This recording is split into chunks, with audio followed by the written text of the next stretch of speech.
So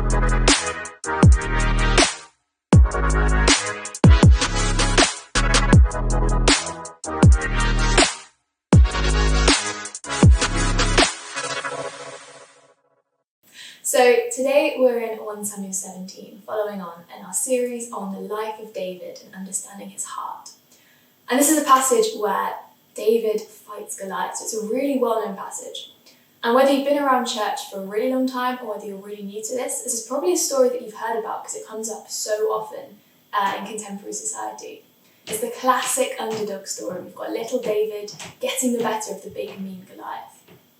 If you're anything like me, you'll have first heard this through The Genius of VeggieTales, the classic underdog story. Or is it? And that's what we're going to explore today. Last week, Hannah took us through 1 Samuel 16, which introduced us to the character of David. We saw God directly anointing David as king. David was then employed by Saul, who was king at the time, as a musician in his court. David's music managed to soothe the evil spirit that was tormenting Saul. So he got a permanent position in the palace. And that's how chapter 16 ends, with David in the palace of Saul. And when we start chapter 17, we've got a battle underway between the Israelites and the Philistines. And strangely, in this chapter, we're introduced to David again, as if for the first time. So what's going on? Why do we see David again? Why are we told again that he's a shepherd? Why is it such a different style to chapter 16? These are all really, really helpful questions to be asking yourself as we get into this story. So I just want to talk about genre for a second, because the book of Samuel is part of a literary genre called ancient Jewish meditation literature.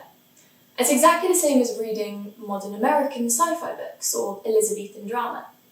Literary genres tend to be described by the time period and culture in which they were written, and then the topic or type of literature that it is. And each genre has its own hallmarks and distinctive characteristics, and they've been far more easily understood by the people living at the time than they are by us today, because we don't understand those distinctive marks. So we need to understand a bit more about how ancient Jewish meditation literature works. And it's a genre of literature that is really subtle, but quite sophisticated, because it depends on really intricate word plays, and it has coded imagery, and it links or contrasts keywords and phrases. And the idea of meditation literature is it's written in a way that invites us to think more deeply, to spot connections, and to ask questions. So this is how we want to be reading our chapter today. And if you haven't already, pause this and take a minute and read through the chapter. And as you read, I want you to highlight or underline or annotate, however you do it, anything that stands out to you, any details that you think are particularly interesting, any connections across the passage that you spot, and jot down any notes or questions that you have.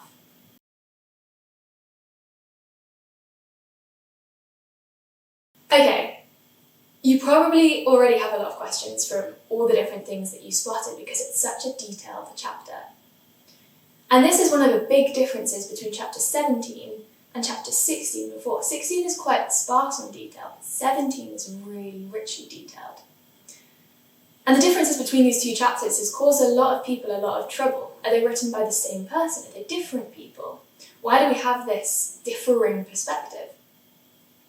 And one commentator suggests of this difference that the joining of the two accounts leaves us swaying in the dynamic interplay between two theologies, two conceptions of kingship and of history, two views of David as a man. In one, the king is imagined as God's instrument, elected through God's own initiative, manifesting his authority by commanding the realm of spirits good and evil, a figure who brings healing and inspires love. So that's from chapter 16. In chapter 17, he says, in the other account, the king's election is, one might say, ratified rather than initiated by God. Instead of the Spirit descending, we have a young man ascending through his own resourcefulness, cool courage, quick reflexes, and also through his own rhetorical skill. Now that's quite a complicated quote, but what it's saying is that in chapter 16, we have this picture of God in control coming down and anointing David. And in chapter 17, we have David rising up through his own prowess, his own rhetorical skill, his own resourcefulness, as the quote says. So I want to take some time to take us through these ideas to explore what this means. We'll start by looking at the patterns of David's speech to explore this rhetorical skill, and then we'll talk about how we're invited to see David in contrast to Saul and Israel. And we'll finally discuss this chapter as a really pivotal point for David on his journey to his kingship. The fight is often viewed as the central point of this passage, and it's the premise around which the whole chapter hangs. We've got this one-to-one combat. But did you notice that despite this being a really, really long chapter, the actual fight only occupies one verse, and that's verse 49. The rest of the chapter's content is speech and description. So rather than focusing on the act of battle, let's zoom in on what David says here. Because even though he was anointed king in the previous chapter and has already been present at court, this is the first time that we hear David speak in the scriptures. So it's worth paying attention to what he says and how he says it, and whom he says it to.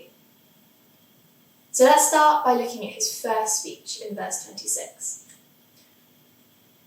David's words here reveal a real distinction between what he hears and what he says, which gives us a huge clue as to what's going on in his heart. David hears, in verse 25, that many riches will be given to the one who kills Goliath, and they'll get to marry the king's daughter, which means they'll be adopted into the royal family. And hold this thought, because this will be important later. But in other words, he hears that the glory will be ascribed to the one who kills the giant. But the question he asks in response to this changes from the material stuff to the theological stuff. Look at verse 26 and let's compare it with 25. David takes the framework of this response and flips it around. There are a lot of repeated words here, and these invite us to contrast what the people are saying with what David says. When the people say, "this man," to refer to Goliath, David says, "this uncircumcised Philistine." And this may seem like a little detail, but by making this distinction, he points towards Israel as the people chosen by God, and places Goliath outside of this. So when the people say, "surely he has come up to defy Israel," David says, "to defy the armies of the living God." He speaks of the God whom they have been chosen by and who they're fighting for. When the people focus just on the man who kills the threat in front of them right now, David sees that the man who kills him will, in doing so, remove their reproach from Israel. He sees the wider picture, and he understands the spiritual and theological nature of what's going on here. But the people don't understand the distinction he's making, or the difference in his way of thinking. And so they just reply in the same way. The craftsmanship of this verse is not that of a humble shepherd. He's taking their ideas and flipping them, imbuing them with his own meaning. And this is a really powerful and political and poetic way to point his audience to the promises that God has made. So from his first speech, we see David as a really powerful communicator. And this continues in his second speech. So let's skip ahead to verses 34 to 37. And this speech is David's argument to Saul that he can kill Goliath. Remember, this is really high stakes. If Saul sends someone who can't kill him, or who doesn't kill him, they don't get a second chance. That's it. The Philistine armies take them and they're servants forever. So what David says here has to convince Saul to let him go. So that means it's a really carefully constructed argument. And let's look at how it works. It's composed in two halves and follows a really classic line of logic. David gives his evidence, and then he gives his argument based on the evidence. In verses 34 and 35, David presents historical evidence for his ability in battle. He says when the lions and bears attacked his sheep, he fought them and he killed them. So we see that David is fiercely protective of the ones that are in his care. And since his anointing as the king of Israel in the previous chapter, those in his care now includes all of the people of Israel. It's not just the sheep anymore. In the second half of this speech, David compares Goliath to these wild animals. And in linking the two, he suggests that Goliath's fate will be the same. So let's take each half of these arguments separately and then consider how they fit together as a whole. In verse 34, David says he used to keep sheep for his father, in the past tense, which suggests he doesn't anymore. We as the reader know from verse 20 that he's left his father's sheep in the temporary care of another whilst he came to the battlefield. So David's tense choice here suggests that he understands this as a really pivotal moment. By using the past tense, he could be saying he knows he's never going back to the sheep field. In verse 35, David poetically anthropomorphizes the lions and the bears by describing him as catching them by the beard. Now, I don't know about you, but I've never seen a lion or a bear with a beard. And of course, we all know that it means the mane or the fur. But this is a word that is used specifically of people rather than animals. In fact, this is the only place in the Hebrew Old Testament where this word is used of an animal. So this links the historic killing of the lion and the bear with the future killing of Goliath. And through this, David anticipates this moment, and in doing so, he moves us from his evidence part to his argument. Linguistic scholars have suggested that the structure of verses 36 and 37 form a kind of together piece of writing, of a unit, of speech. Let's look at the sequences of the nouns used, and we'll see how this works. We start and end this couplet, these two things, with the lions and the bears and the Philistines. And David himself is at the centre, and his name is referenced at the start of verse 37. So David is literally, and at the level of the language, surrounded by his enemies. However, and this is really clever, in between David and the enemies, we have Yahweh.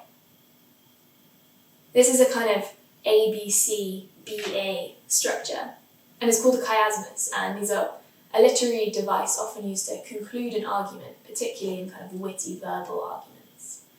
So through his poetic structure here, we see that David understands himself as protected by God, who stands between him and those who would threaten him. Scholars have also pointed out that David uses this chiastic structure elsewhere in the Psalms to make similar points. So again, we're seeing how David is using speech powerfully to persuade. And we see that the poet that we read in the Psalms isn't so far away from the warrior king that we see against Goliath. Verse 37 follows the same pattern as verse 35. The same Hebrew word, miyad, is used for the paw of the lion and the bear, as well as the hand of the Philistine, further linking them all together and persuading Saul that if he can kill the first two, then he can kill the second. So by the end of this powerful piece of rhetoric, Saul's got no choice but to conclude that David definitely is the man for the job. And maybe the content of the argument was strong enough, but I also think the form of this argument played a really significant part, because David doesn't sound like a shepherd, he sounds like a king. As one scholar put it, Saul and his generals recognised better than we do David's way with words, a skill not only highly regarded but also essential as a successful leader. The aspiring young hero was required to win this first victory over the commander and his generals by his eloquence before he could proceed to the second victory over Goliath with his sling. So for David, we see that words are just as much weapons as swords and slings. David's third speech continues this theme of words over weapons. Let's look at verse 45. He says, "You come to me with a sword and with a spear and with a javelin, but I come to you in the name of the Lord of hosts." The repeated conjunctives here, with a sword and with a spear and with a javelin, is a really classic rhetorical device. It's called polysyndeton, if anyone's interested, and it's usually used to add emphasis. And here it highlights the contrast between Goliath's many weapons and David's one, which isn't a weapon, but a word, the name of the Lord.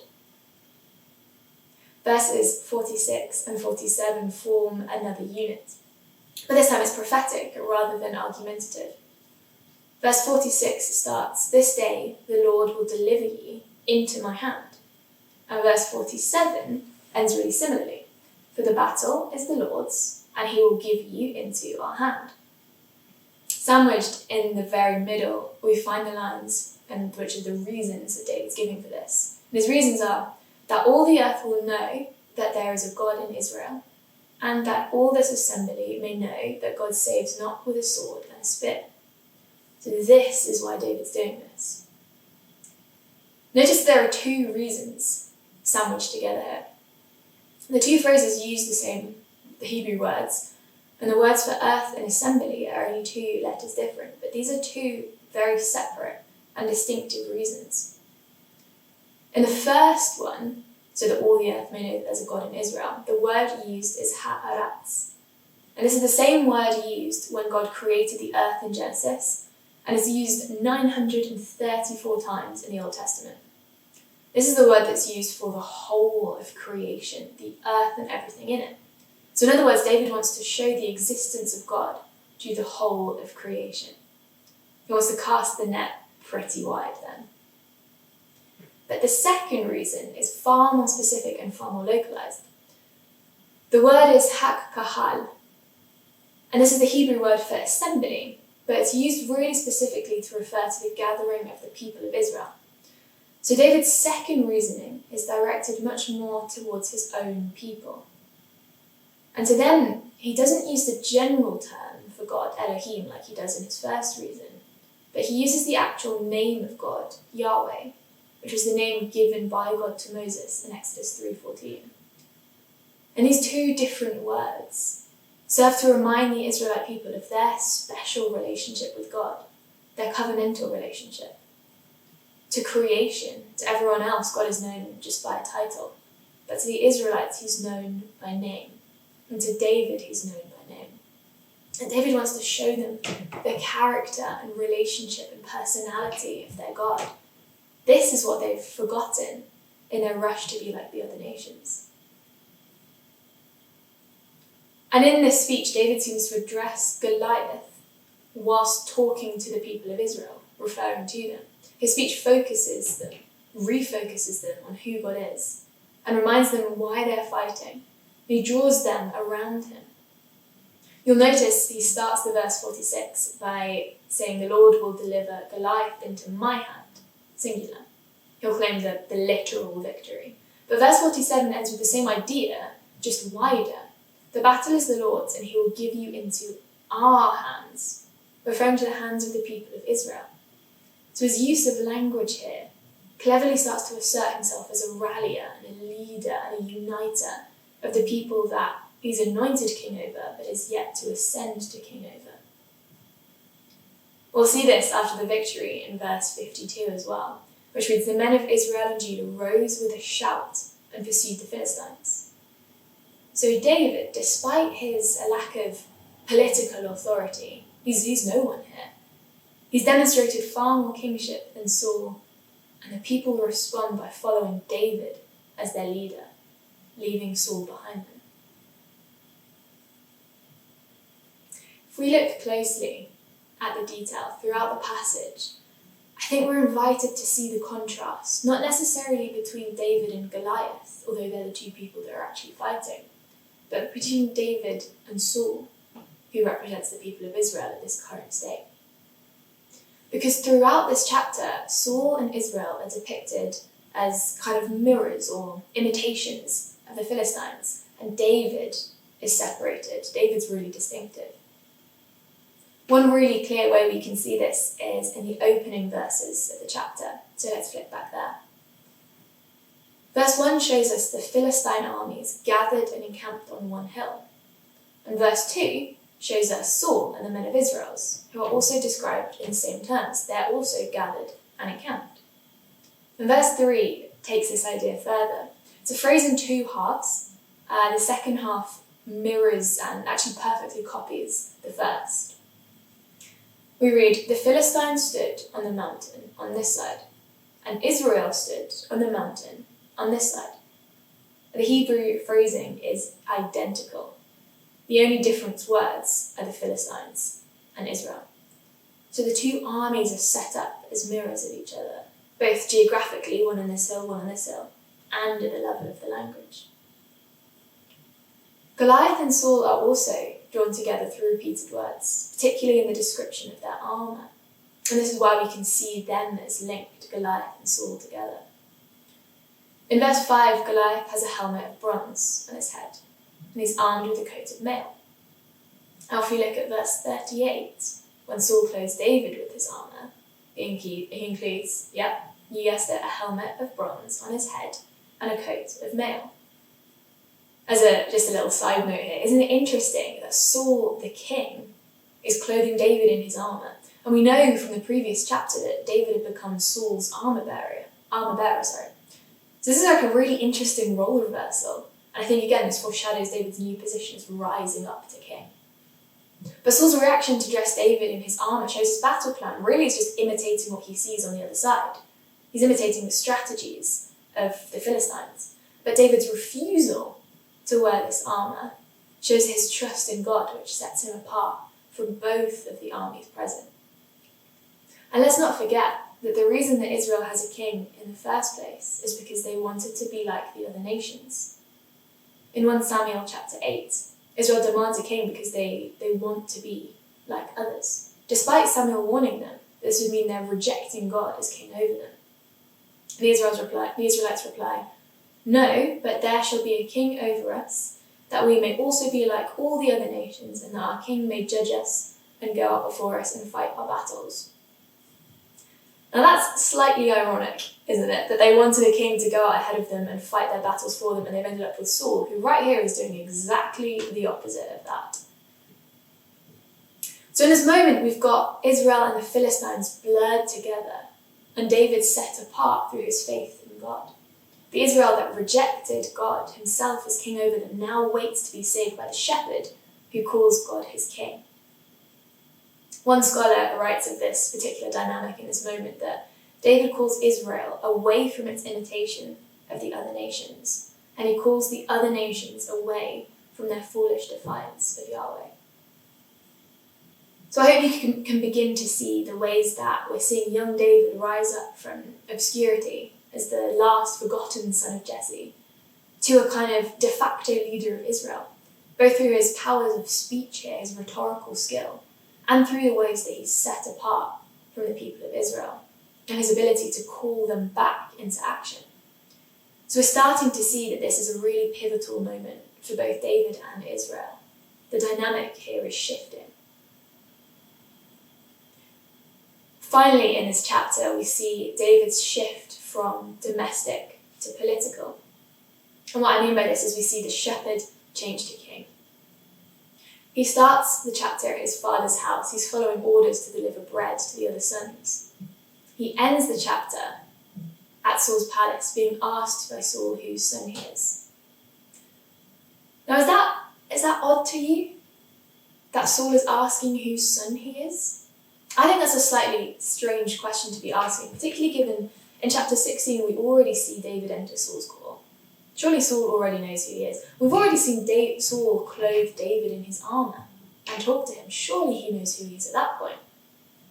So why is he asking again at the end of the chapter who David is? This has given commentators quite some trouble over the years. And some suggest that maybe David had been playing music for Saul from behind a screen and he didn't see his face. Others suggest that this chapter is actually from earlier in the book of Samuel and it's just been kind of added in here. And one suggests that actually rather than biological sonship, Saul's actually inquiring as to David's political allegiance. He's not saying, who is your biological father? He's saying, who has your loyalty? This is a really interesting idea, especially given that in chapter 18, verse 2, which kind of follows on from the events of this chapter, and which tells us that Saul took him, meaning David, that day and would not let him return to his father's house.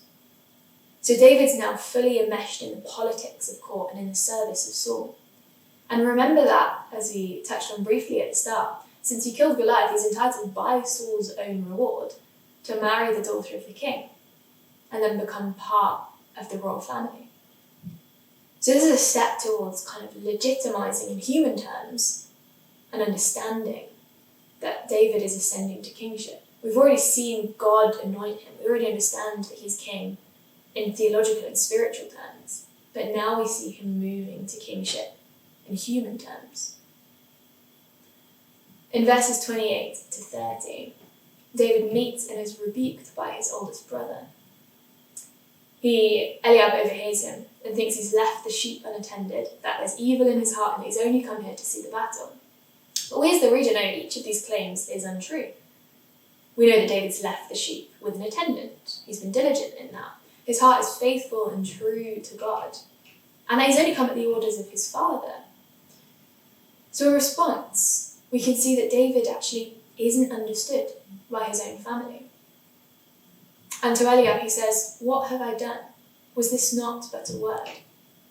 So by this we can see that Eliab is angered by his speech, maybe even his act of speaking.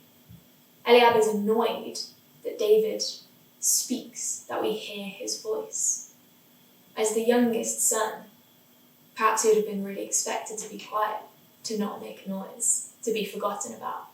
And here he's stepping up, stepping out, and speaking out. And his voice, as we discussed earlier, is skillful, and it's political, and he talks of God.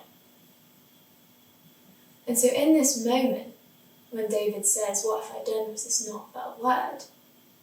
we read that David turned away from Eliab and towards another.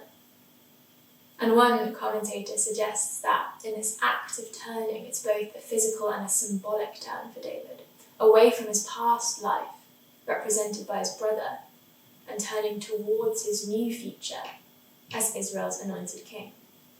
And this is such an interesting point, especially when we consider that this moment of turning is exactly halfway through the chapter. So we can read this as the pivotal point between David as the shepherd boy and David as the future king. We see him ascending through the ranks. So this brings me to the end of my points here, and I hope now we can see that actually the story isn't just a simple underdog triumphing over the big mean man. There's so much going on, and there's so many ways that we can read David. We can read his speech, we can read his actions. And we can read around the landscape of the chapter as well. We can read what the armies are doing, how they're drawn together, how people are contrasted, what questions we're being asked when we're being invited to ask of this. So as we turn now into discussions, let's go through the tummy response. We'll think about what's going on in the chapter, and then once we've done that, we'll move through to what this means for us today. And once you've finished with that, don't forget to pray through the psalm together.